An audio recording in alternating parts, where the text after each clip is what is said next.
Estamos en una emisión más del programa de entrevistas Charlando con, y en esta ocasión se encuentra con nosotros Ismael Antonio Colmenares Mauregui. Él fue jefe de difusión cultural del Plantel Oriente y jefe del Departamento de Difusión Cultural del CCH. Y nos da muchísimo gusto tenerte con nosotros, Milo, como lo conocemos. Gracias por aceptar, gracias por estar aquí. Bienvenido. Muy amable, gracias también a ti por invitarme a estas charlas y me parece que son importantes para ir reconstruyendo con memoria el significado de la cultura dentro del CCH. Así es, Milo. Muchas gracias. Y bueno, para iniciar nos gustaría conocer un poquito más de ti. ¿Dónde naces? ¿Cuál fue tu formación académica antes de llegar al colegio?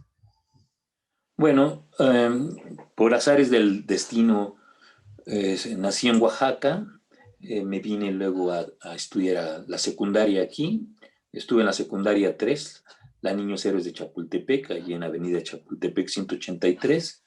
Después ingresé a la preparatoria 5, la de Cuapa. De allí pasé a la universidad, a Ciencias Políticas y Sociales.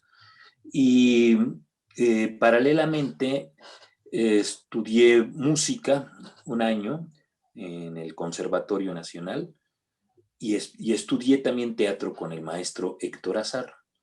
De tal suerte que cuando yo entré a la universidad, que fue en 1968, me acompañaban ya estas partes creativas que finalmente serán muy importantes en mi vida.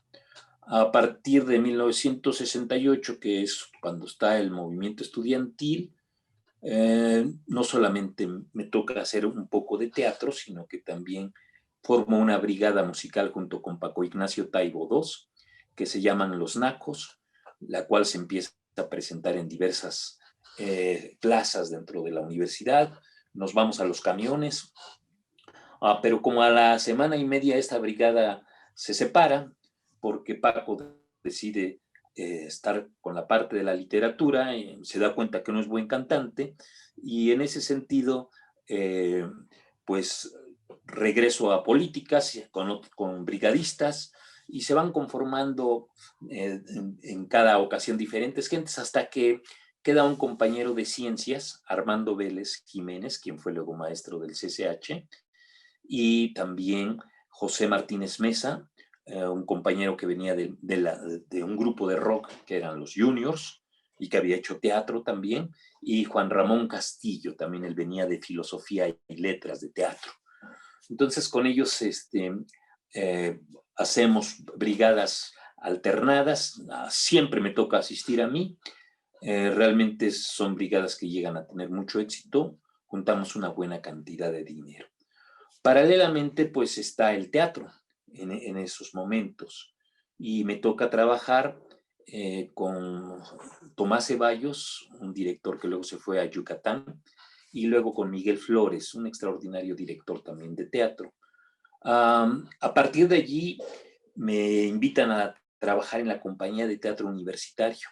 En 1969, en el Arcos Caracol, se presenta la última obra que se hace por parte de la compañía de teatro universitario, que se llama El Retablillo de Don Cristóbal. La dirige Luis María Olmedo y la música la hace Lucía Álvarez, quien acaba de ganar el premio el año pasado como mejor música. Pero también participan Lilia Aragón, Marta Aura, Ramón, no me acuerdo ahorita de su apellido, Ramón Barragán, Miguel Flores. Y en ese sentido, pues es una obra muy padre, porque además el autor usa a los actores como títeres, porque es una obra que Federico García Lorca la pensó para títeres. Paralelamente, hacemos lo de la tragicomedia de Don Duardos, que es una obra de Gil Vicente, que dirige Miguel Flores, y después de esto me tocan varias cosas. Me toca en 71 el trabajar con Jesús Rodríguez, hacemos una obra que se llama El Diablo en el Molino, y también la de Un Hogar Sólido.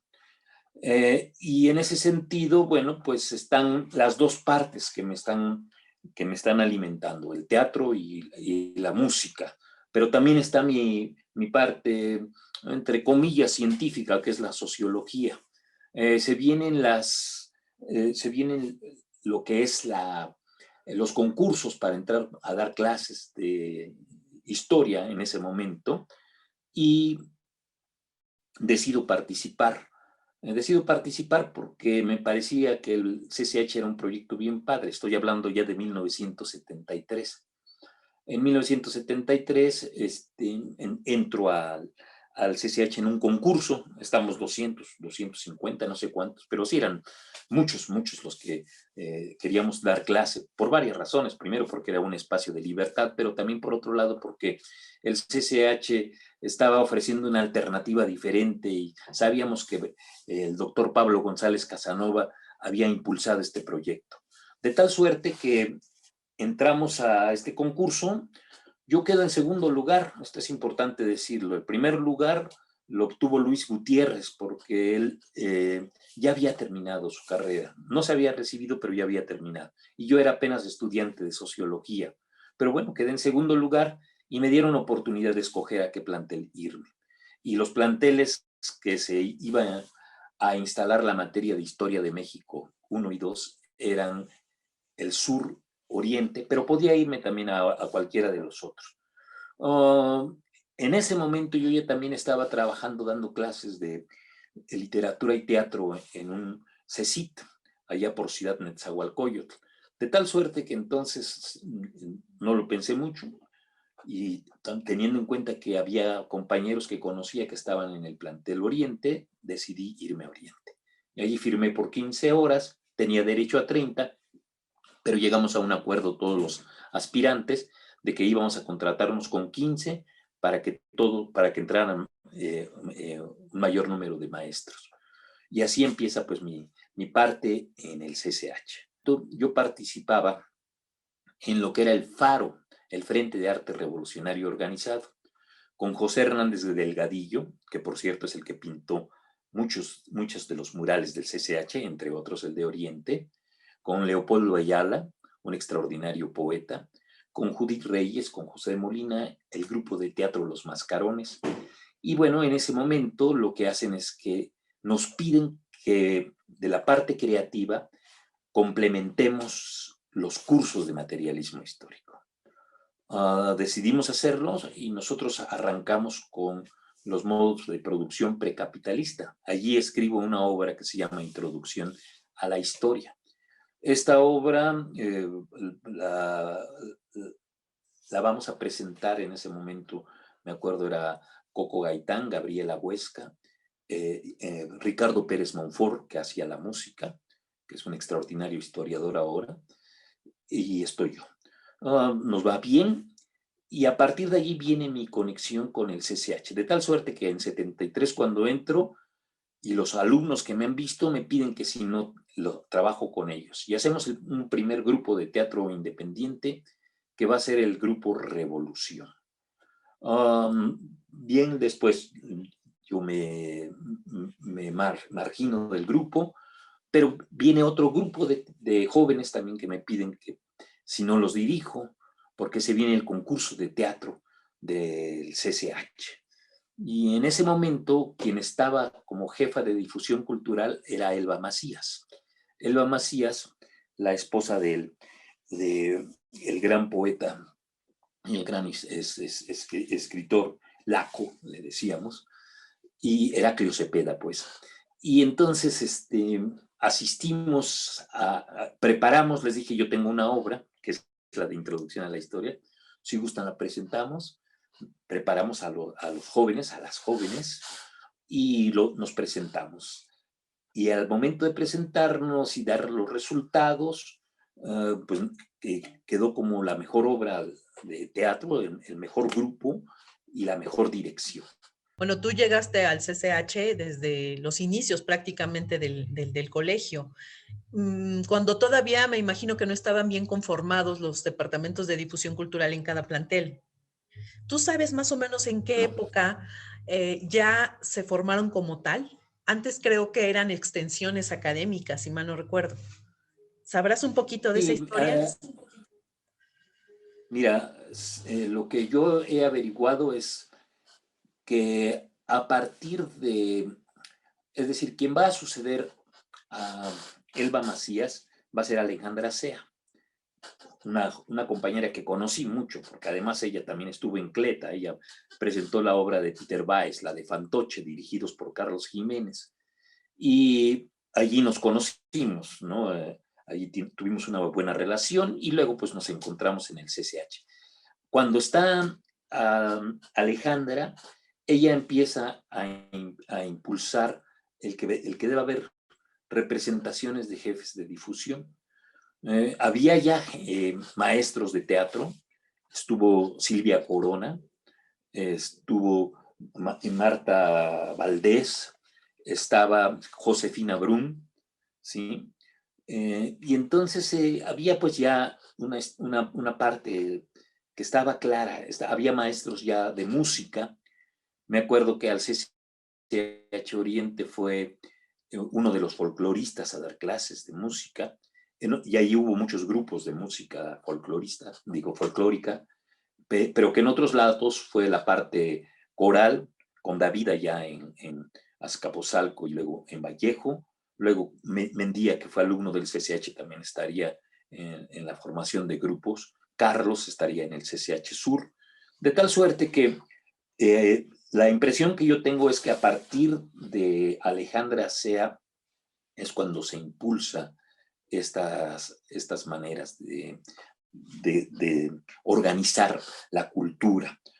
Me toca a mí más adelante, ya como jefa de difusión cultural, con Roberta Bendaña, la Tita. Ella fue una jefa importantísima de difusión cultural. De hecho, cuando yo estaba de jefe de difusión cultural en el CCH, develamos una placa en el espacio que ahora tiene Difusión Cultural Oriente.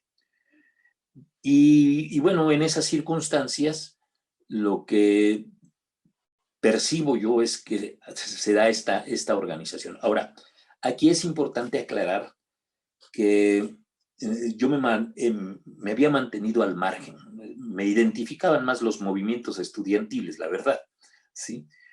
Pero además había sucedido algo interesante.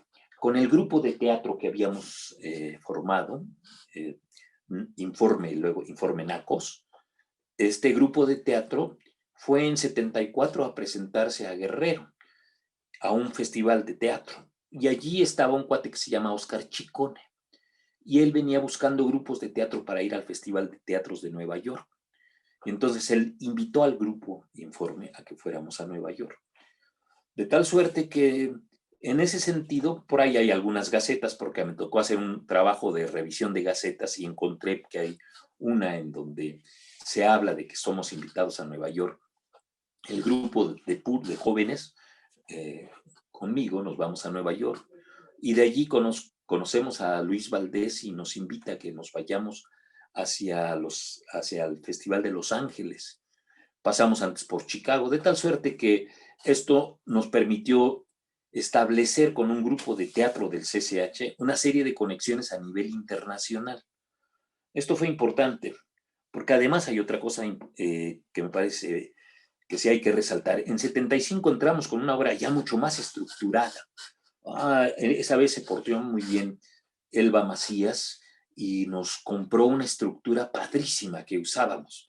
De hecho, Germán Castillo, que era el esposo de esta Josefina Brun en ese momento, le parecía extraordinario y me dijo que si podía usar esta idea para una obra. Yo le dije que con todo gusto. De hecho, Germán y yo somos amigos todavía y el otro día nos recordamos de eso, yo no me acordaba.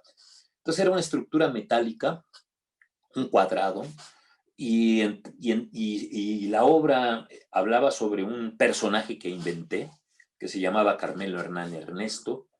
Estaba versificada, pero con albures, y en ese sentido metimos música, pero la estructura nos servía para todo, y de pronto en la estructura, en la parte de arriba, que era como de 2,5 metros, 3, poníamos una hamaca, y en la hamaca había una relación amorosa, y entonces poníamos una pantalla y la proyectábamos hacia las sombras, y entonces era una maravilla, y además la música era rica porque estaba con un buen rock.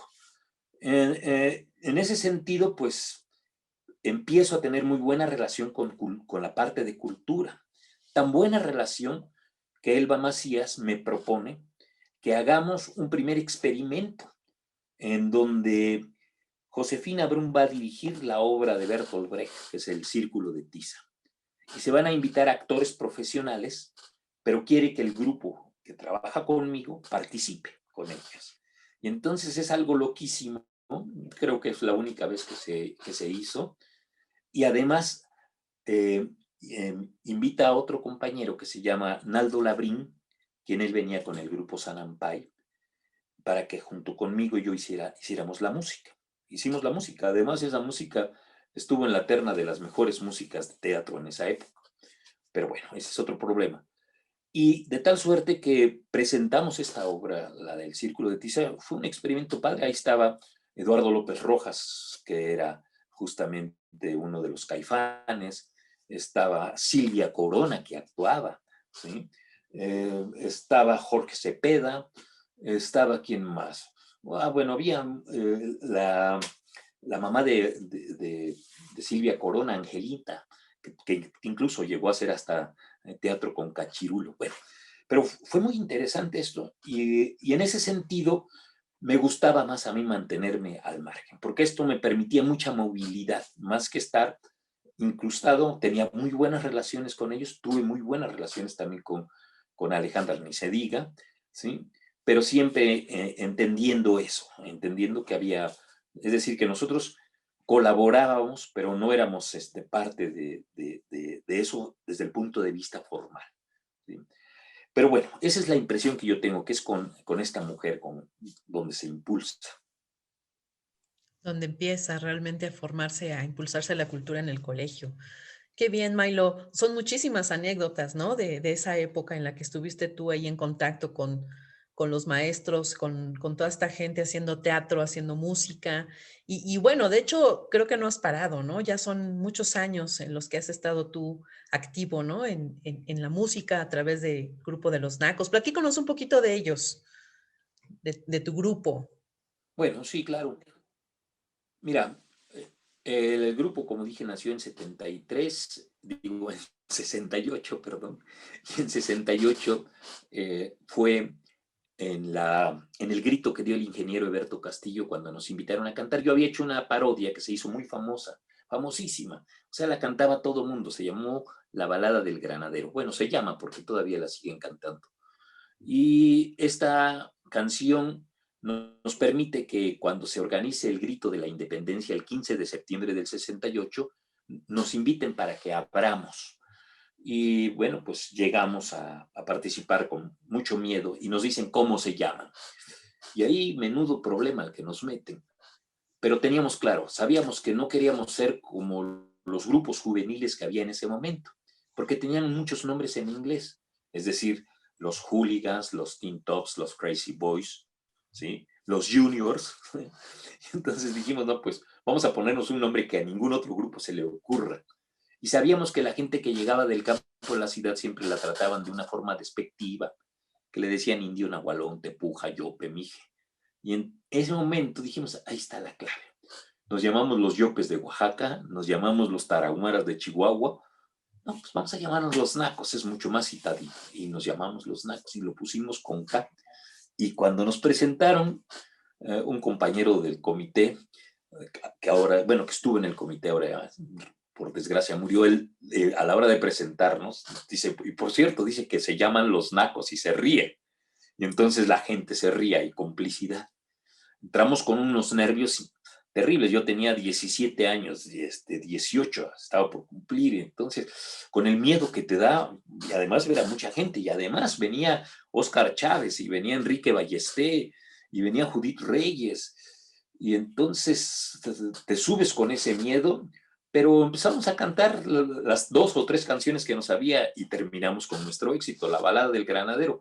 Y cuando la gente la empezó a cantar con nosotros, dijimos, ya chingamos. Entonces estuvo padrísimo porque hubo una extraordinaria respuesta, ¿no? A partir de allí, el grupo tuvo poca vida en esos días porque el 18 tomaron la universidad, Pero después de la toma de la universidad y después del el terrible suceso del 2 de octubre, tuvimos mucha actividad y empezamos a presentarnos en escuelas, en toda la universidad, en el Politécnico.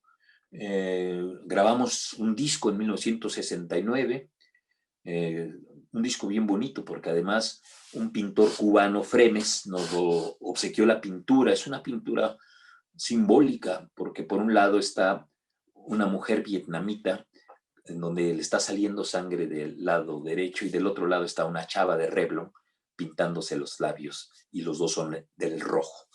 Y el disco se llamaba Los Nacos y entonces ahí metimos 4 canciones, una que se llama El Hippie, Zapata, Indios, no hace mucho, y paralelamente grabamos un disco de humor donde venía Pichicuasi Cupertino, El Diputado y La Balada del Granadero. Oh, esto nos dio un gran impulso, fue extraordinario, ¿no?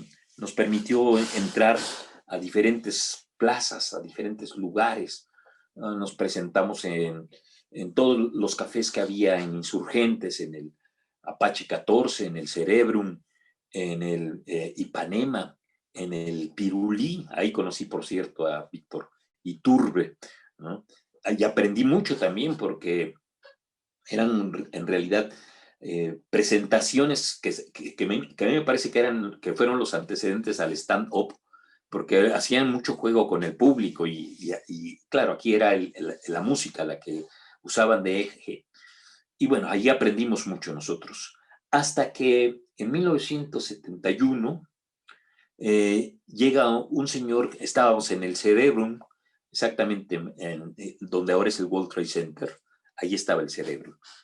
Era una cafetería extraordinaria, así todo el mundo llegaba y se ponía unas sábanas como si fueran sus huipiles, las sillas estaban a 15 centímetros, 20 centímetros y prácticamente estabas acostado.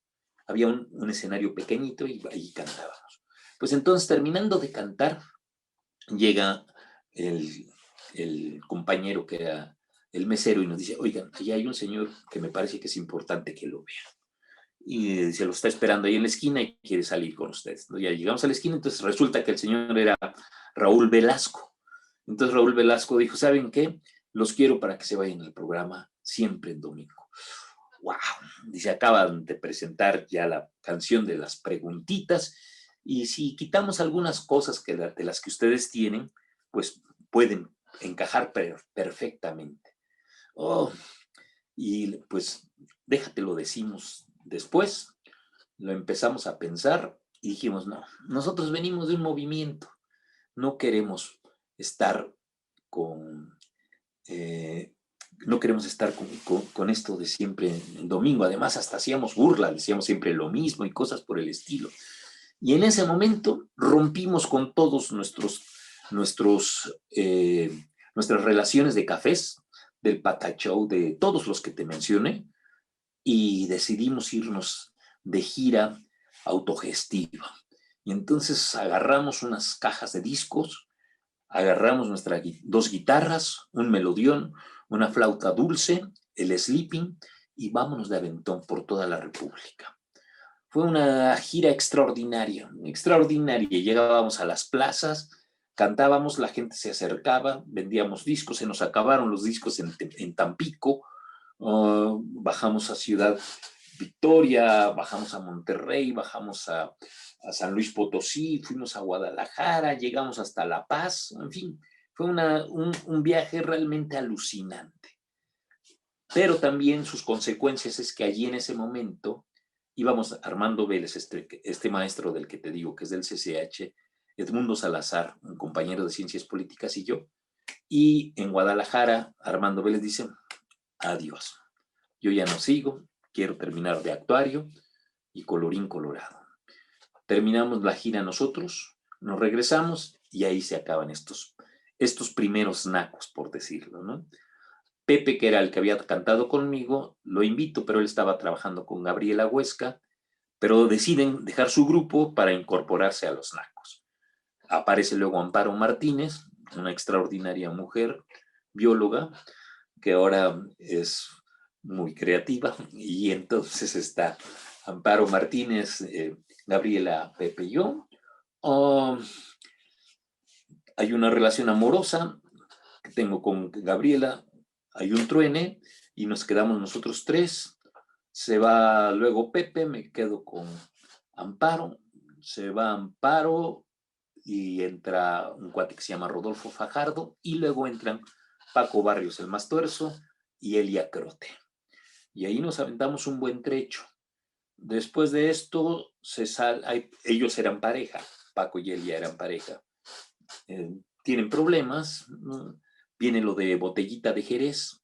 Paralelamente yo estoy trabajando con Armando Vega Gil y en ese momento, pues, lo que sucede es que nos quedamos Paco y yo, pero Paco empieza a tener mucho compromiso con lo de Botellita de Jerez y entonces empieza a cantar Mayra. Y Mayra es mi compañera y empezamos a trabajar. Reincorporamos a un cuate de teatro que es Gerardo Aboites, Lobo.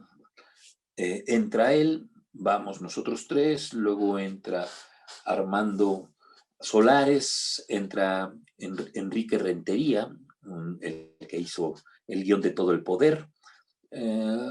Vamos jugando un poco así, entra Alejandro Ruiz Ocampo, se salen, o sea, pero seguimos Mayra y yo.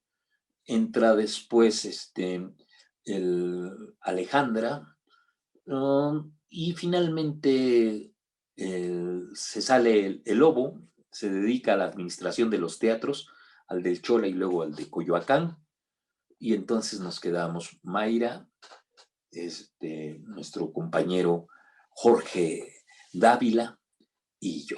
Y este es el grupo que hemos mantenido en estos 21 años. Dos cosas más, ¿no?, para resaltar de los Nacos. La primera es que en 73 fuimos al Festival Mundial de las Juventudes, a la RDA, y nos ganamos el primer lugar con la mejor canción que se llama Vietnam. Y esta canción se incluyó en un disco, por ahí lo tengo, un disco de 33 revoluciones, y en esta canción nosotros, como la mayor parte de los artistas, estaba el grupo Aparcoa de Chile, estaba Isabel Parra, en fin, muchísimas gentes. Con ellos donamos todo nuestras ganancias. Sí, de todas maneras, iban a ser bien poquitas, pero bueno, las donamos para la reconstrucción de Vietnam. Esa es una. Y la otra, con Mayra, una vez después de cantar, para esto también se me olvidó, entró Armando Vega Gil a cantar con nosotros. Había problemas ahí en Botellita y entonces digo que si lo invitaba a cantar, le dije, claro, lo conocía de teatro, habíamos hecho teatro juntos, nos habíamos ido juntos a Venezuela, nos habíamos ido juntos a San Francisco, entonces le dije que no hay ningún problema, empezamos a cantar y un domingo terminando de cantar, se acerca un señor que nos dice, los quiero grabar, así como están, así. ¿Seguro? Sí. Bueno, véanme el lunes. Vamos el lunes y resulta que este señor allí en Adolfo Prieto es Sergio Andrade. Entonces llegamos, ahí está Sergio Andrade, conocimos obviamente a Gloria Trevi, a María Boquitas, a las que estaban en ese momento, y grabamos un disco con él, hicimos un contrato por un año. Nomás que nos decidimos romper con él primero porque nos quería llevar a los lugares más terribles para nosotros. Una vez nos llevó para un concurso de Mises. Entonces ahí cantando nosotros la Droga Cola o la Balada del Granadero era terrible. Lo único que nos conectó es que ahí el que coordinaba la locución era Héctor Bonilla, entonces ahí platicamos un rato con él, era lo único. De ahí en fuera todos nos veían como bichos raros. Pero igual también nos llevó a una discoteca. Entonces imagínate, de pronto allá por satélite están bailando los chavos y paran para que cantemos. Entonces, bueno, no te quiero decir la cantidad de música que nos llegó por los oídos, entre chiflidos y aplausos. Entonces dijimos, no, espérate. Yo creo que nuestro público sigue siendo hacia los estudiantes, nos toca el movimiento del CEU y bueno, pues allí participamos activamente, muy bien. Tenemos ahí muy buena relación con los jóvenes, con las y los dirigentes. Ahí conocemos bien a Claudia. Carlos es un amigo que conocíamos anteriormente, de tal suerte que, bueno, en esencia esto quería destacar, ¿no? Esta parte de que tuvimos esta opción de estar allí con Sergio Andrade Igual también nos dijo, hay un programa para siempre, domingo, ahí te ves. Ha sido una vida muy rica, ¿no? En la cuestión cultural que has tenido, ¿no? Has experimentado muchas cosas a través de la música, del teatro Sí, y toda esa experiencia y toda esa riqueza, ¿no? Pues yo creo que te ayudaron muchísimo más adelante cuando ya ingresas como jefe de difusión cultural, ¿no? Al plantel Oriente. Pero antes de esto, vamos a otra vez a la parte académica. ¿Cuándo empiezas tú a dar ya clases en el plantel, ya como docente? ¿Y cuándo llega esa oportunidad de ser jefe de difusión? bueno, empiezo en 1973. O sea, allí es lo que te decía, hice el examen, lo pasé, quedé en segundo lugar y empiezo. Todavía soy alumno de ciencias políticas y sexuales. Y entonces empiezo a, a participar y a dar clases, ¿no? Paralelamente en el CCH formo el grupo de teatro este que te digo, que viajó a todas partes. Eh, Hago también un coro padrísimo, un coro femenino, eran 40 chavas, entonces se veían bien bonitas cuando cantaban la internacional en las marchas. Wow, y además iban con sus bombos y con sus charangos y cantamos. Hicimos una bonita gira a Guanajuato, una callejoneada que fue de las más exitosas que he vivido, con puras chavitas del CCH, con puras mujeres. Me toca también, viene un concurso de teatro punto de partida. Como todavía soy alumno, puedo entrar y gano el primer lugar con mi obra Introducción a la Historia. Es decir, esto está registrado en los anales de la revista Punto Crítico, no, es Punto Crítico, sí, ¿verdad? ¿Cuál es la que les llega? Punto de Punto partida. de partida. Punto Crítico, sí, sí. Punto Crítico es la revista política. Exacto, punto de partida. Entonces, gano esto y paralelamente estoy trabajando con un grupo de maestros que son Miguel Ángel Gallo, Arturo Delgado y Francisco González, y empezamos a hacer antologías. Y nuestras antologías tienen muchísimo éxito, no tienes idea. La primera la hicieron ellos, yo nomás participé con la parte cultural porque todavía no estaba en el plantel, pero sí me invitaron a que hiciera una parte cultural. Metí una canción y metí las canciones de Bob Dylan, de La respuesta está en el viento, en un libro que fue muy famoso que se llamó De Espartaco al Che y de Nerón a Nixon. Pero ya en el siguiente libro entro yo a participar ya como antologador y es el del Árbol de la Noche Triste al Cerro de las Campanas, se hacen 2 tomos.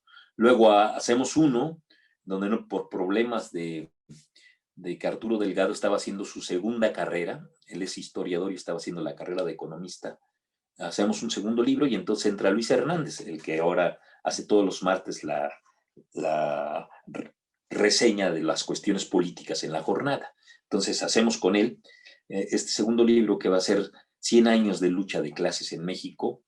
Volvemos a hacer una reedición del Espartaco al Che, pero con otro nombre, que se llama De la prehistoria a la historia, y empezamos a hacer nuestros textos ya cada uno a nivel individual. Eh, a mí me toca hacer muchísimos cuadernos de trabajo, sobre todo a partir del 2004, 2002, 2005, por ahí más o menos. Hago aproximadamente unos 8 cuadernos de trabajo.